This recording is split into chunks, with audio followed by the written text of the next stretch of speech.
പറ്റുന്നത് ആ സന്ധ്യവാര്യർ പോയി, മാത്രമല്ല കൂടുതൽ കൗൺസിലർമാർ വരാനുണ്ടെന്ന് പറയുന്നു. ഏറ്റവും അവസാന ദിവസങ്ങളിലേക്ക് എത്തുമ്പോൾ BJP എന്തുകൊണ്ടാണ് ഡേഞ്ചർ സോണിലേക്ക് എത്തി നിൽക്കുന്നത്? BJP പ്രത്യേകിച്ച് ഒരു ഡേഞ്ചർ സോണും ഇല്ല, ഭയങ്കര സേഫ് സോണാണ്. പിന്നെ രാഷ്ട്രീയത്തിൽ ധാർമ്മിക രാഷ്ട്രീയവുമുണ്ട്, അധികാര രാഷ്ട്രീയവുമുണ്ട്. ശ്രുതം പോലെ കൈകാര്യം ചെയ്യുമ്പോൾ ധാർമ്മികത രാഷ്ട്രീയത്തിൽ അധികാര രാഷ്ട്രീയം മിക്സ് ചെയ്തുകൊണ്ട് പോകുന്ന ശൈലിയുമുണ്ട്. സ്വാഭാവികമായിട്ട് ചില ആളുകളുടെ ഇൻവെസ്റ്റ്മെന്റ് പൊളിറ്റിക്കലി ഗുണം താല്പര്യം അവർക്കുണ്ടാവും. അവരെ സംബന്ധിച്ച് പ്രത്യേകിച്ച് കാരണങ്ങളൊന്നും ഉണ്ടാവില്ല, കാരണം ക്രിയേറ്റ് ചെയ്യപ്പെടും. അവരോട് എനിക്ക് പറയാനുള്ളത്, ഭാര്യാസുഖേ പരമസുഖേ, ഭാര്യാഗ്രഹേ പരമസുഖേ, 8 നാൾ കഴിഞ്ഞാൽ പട്ടിക്ക് സമേ എന്ന് പറയപ്പെടുന്ന പോലെയാണ് ഇവരുടെയൊക്കെ യാത്ര എന്ന് പറയപ്പെടുന്നത്. നമ്മളൊരു കാര്യം മനസ്സിലാക്കേണ്ടത്, പറഞ്ഞ കാര്യങ്ങൾ പരിപൂർണം. ഇവിടെ ഇടതുപക്ഷത്തിൻ്റെയും വലതുപക്ഷത്തിൻ്റെയും BJPയുടെയും നിഷ്പക്ഷരുമായിട്ടുള്ള നിരവധി ആളുകളുണ്ട്. നിങ്ങളോട് ഞാൻ കൃത്യമായി ചോദിച്ചോട്ടെ, ഞാനൊരു BJPയുടെ പ്രതിനിധി എന്നുള്ളത് കൊണ്ട് ഞാൻ സംസാരിക്കുമ്പോൾ കൂവോ അങ്ങനെ ഇതിൽ അർത്ഥമില്ല. ഞാൻ നിങ്ങളോട് വളരെ ജെന്റിലായിട്ട് ചോദിക്കട്ടെ, നിങ്ങൾ മനസ്സ് കൈ വെച്ചുകൊണ്ട് പറയണം, ഇത്ര കാലമായി BJPയുടെ ആശയാദർശങ്ങളെ കൃത്യമായി കൊണ്ട് നിങ്ങളെ നഖശിഖാന്തം എതിർത്ത ഒരാൾക്ക് 24 മണിക്കൂർ കൊണ്ട് നിങ്ങൾ ശുദ്ധരായി തോന്നി എന്ന് പറഞ്ഞാൽ വിശ്വസിക്കാൻ മാത്രം പൊട്ടന്മാരാണോ പാലക്കാടിലെ ജനങ്ങൾ? അടുത്ത കാലത്ത് വരെ BJPയിലേക്ക് കോൺഗ്രസ്സുകാരുടെയും തൃണമൂൽ കോൺഗ്രസ് ഒഴുക്കായിരുന്നില്ല. അവരും അത്തരത്തിൽ BJP വിമർശിക്കുന്ന ആൾക്കാരല്ലേ? സ്വാഭാവികമായിട്ട് 2 കാര്യം ഞാൻ അവിടെ നേരത്തെ പറഞ്ഞു, ധാർമ്മികമായിട്ടുള്ളതും അധികാരപരമായിട്ടുള്ള 2 രാഷ്ട്രീയ ശൈലികളുണ്ട് കാശ്മീർ.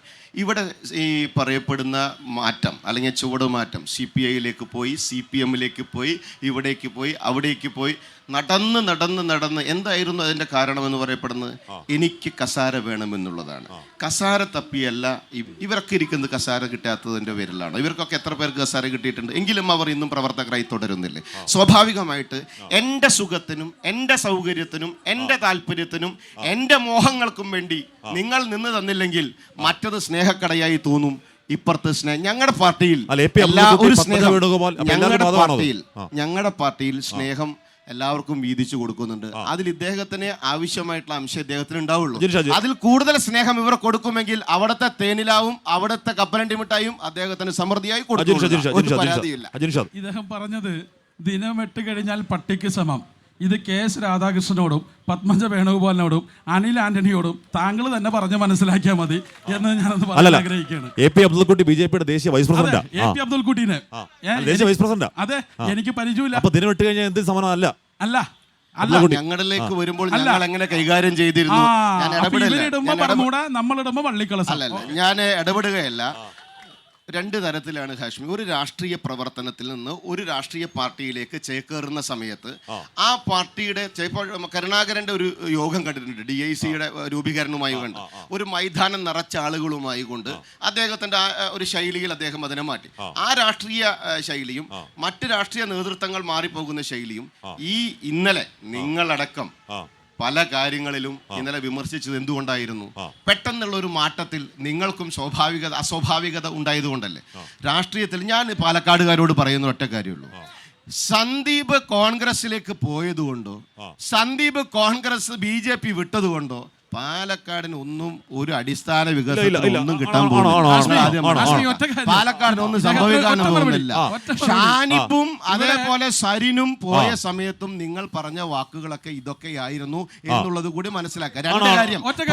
രണ്ടാമത്തെ കാര്യം, നിങ്ങൾ ബഹുമാനനായിട്ടുള്ള കോൺഗ്രസിന്റെ നേതാവ്, നിങ്ങൾ ഇപ്പൊ നമുക്ക് നാളെ ഒരു ദിവസം കൂടെ ഉള്ളൂ. ഇവിടെ ചർച്ച ചെയ്യേണ്ടത് കൂടുമാറ്റക്കാരുടെ തട്ടിപ്പ് കച്ചവടമല്ല. ഇവിടെ ചർച്ച ചെയ്യപ്പെടേണ്ടത് ഈ പാലക്കാടിൽ ഇൻഫ്രാസ്ട്രക്ചർ ഡെവലപ്മെന്റ് അടക്കമുള്ള അടിസ്ഥാന പ്രശ്നങ്ങൾ അടക്കമുള്ള. ഒരു സംശയം ഞാൻ അങ്ങ് പറയുമ്പോൾ ഇടപെടില്ല പ്ലീസ്. സ്വാഭാവികമായിട്ട് ഇനി ഒരു ദിവസം ഇവിടത്തെ കൃത്യമായിട്ട് ഈ കൂടി നിന്നവരൊക്കെ ഒരുപാട് കഷ്ടപ്പെട്ട് കാലത്തൊട്ട് വൈകുന്നേരം വരെ പണിയെടുത്ത് അതുകൊണ്ട് ജീവിക്കുന്ന സ്വാഭാവികം. അവർക്ക് ഇൻഫ്രാസ്ട്രക്ചർ ഡെവലപ്മെന്റ് വേണം, അവരുടെ മക്കൾക്ക് ഒരു അക്കാഡമിക് സിറ്റി വേണം, അവർക്ക് കൃത്യമായ ഒരു തൊഴിലുണ്ടാകണം, അവർക്ക് ഒരു ആരോഗ്യ പ്രശ്നം വന്നാൽ പരിഹരിക്കപ്പെടണം. മുനിസിപ്പാലിറ്റി അടക്കമുള്ള സ്ഥലങ്ങളിൽ അവർക്ക് പ്രയാസങ്ങളില്ലാതെ കൃത്യമായി മുന്നോട്ട് പോകാനുള്ള ഒരു സാഹചര്യങ്ങളും സൗകര്യങ്ങളും ഉണ്ടാവണം. അതിൽ കണ്ണാടിയും പിരായിരിയും മാത്തൂരും പാലക്കാടും എല്ലാം കൃത്യമായി കൊണ്ട് അവരുടെ ജീവിത മാർഗത്തെ കൈകാര്യം ചെയ്യുന്ന പ്രതിസന്ധികളെ ആണ് ഇവരെല്ലാവരും ആഗ്രഹിക്കുന്നത്. തരണം ചെയ്യുന്ന അവസ്ഥയാണല്ലോ നമ്മൾ ചർച്ച ചെയ്യപ്പെടേണ്ടത്. അല്ല, കെ സുരേന്ദ്രൻ എന്ന് പറയുന്നത് SDP ഹരിതസേന ഏതോ PFI നേതാക്കളെ കാണാൻ പോയി എന്നൊക്കെയാ പറയുന്നത്. അല്ലെ, അവർ വികസന പ്രശ്നങ്ങൾ ചർച്ച ചെയ്യെങ്കിൽ കെ സുരേന്ദ്രൻ പറയേണ്ടത്. ഞാൻ ചോദിച്ചോട്ടെ, BJPയുടെ പ്രതിനിധിയായിട്ട് ഞാൻ നിങ്ങളുടെ മുമ്പിൽ വരുമ്പോൾ എന്നെ സംബന്ധിച്ചിടത്തോളം ഞാൻ പാലക്കാട് തെരഞ്ഞെടുപ്പുമായി ബന്ധപ്പെട്ട് സംസാരിക്കാൻ ഈ വേദിയിൽ വരുന്നത് ഈ തെരഞ്ഞെടുപ്പിന്റെയാണല്ലോ അടർക്കളം. ആ തെരഞ്ഞെടുപ്പിൽ ഞങ്ങൾ മുന്നോട്ട് വയ്ക്കുന്ന ആശയാദർശങ്ങൾ, ഞങ്ങൾ മുന്നോട്ട് വയ്ക്കുന്ന വികസനവും ശ്രീ കൃഷ്ണകുമാർ ജയിച്ചു വന്നാൽ എന്തെല്ലാം കേന്ദ്ര പദ്ധതികൾ കൈപ്പിടിച്ച് കൊണ്ടുവരുമെന്നുള്ളതല്ലേ അത് കൃത്യമായി പറഞ്ഞിട്ടുണ്ട്. സുരേന്ദ്രൻ പറയുമ്പോൾ സുരേന്ദ്രൻ രാഷ്ട്രീയം പറയണ്ടേ? സുരേന്ദ്രൻ ഇവിടെ പൊതു രാഷ്ട്രീയം പറയണ്ടേ? അവിടെ മത തീവ്രവാദ ശക്തികളുടെ കൂട്ടായ്മകൾ ഇവർ മേടിക്കുന്നുണ്ടോ ഇല്ലേ നമ്മൾ പറയണ്ടേ? ഇന്നലെ വരെ അവരെ വീട്ടിലേക്കുള്ള വഴിയറിയാം, ഭാര്യ വീട്ടിലേക്കുള്ള വഴിയറിയാം എന്ന് പറഞ്ഞ ആളുകൾ ഇന്ന് മടിയിലിട്ട് മുലയൂട്ടി കുടിക്കുമ്പോൾ അതാണ് ശരിയെന്ന് പറയുന്നത് എങ്ങനെയാണ് അംഗീകരിക്കാൻ സാധിക്കുക?